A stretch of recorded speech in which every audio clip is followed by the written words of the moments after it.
You've found that most woke white people are performatively moral and they'll actually come down harder on immigrants and people of color. Yeah, I think a lot of us white folks are convinced that racism is about skin color, and we don't see this also about cultural differences. So we do the whole, I don't hate you for your skin color, you're just not doing it right. If you would do it right, then you'd have a job, then you wouldn't have the police call, then you wouldn't have whatever. I have explicitly heard multiple people say to me, I don't have a problem with black people, I have a problem with black culture. That's still racism, fam. It's called cultural racism. It's when you're prioritizing the way you do things and you're assigning it, well, they're just not doing it right. That's the idea behind the unwritten rules of work that I talk about. The idea behind them is that there's one right way to do things, and this is the only way. And not only in business is that incredibly short-sighted, because you can't be innovative if you only have one right way of doing things.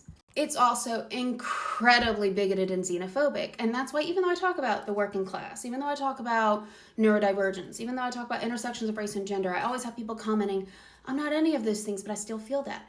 Yeah, that's because the idea behind them is inherently problematic, and it keeps corporate from being welcoming and inclusive for most people. It is a gatekeeper. It's intentionally that way. And it's also why everything's being enshittified, because multiple perspectives aren't coming in. Change is seen as a bad thing unless it's gonna cut employees, which they think is gonna make them more money. And inherently, everyone's miserable. So there's lower productivity, there's more turnover, not even to mention to the social problems that happen when people are unemployed or barely getting by. So we've shamed people enough, although it's coming back, to not explicitly talk about skin color differences.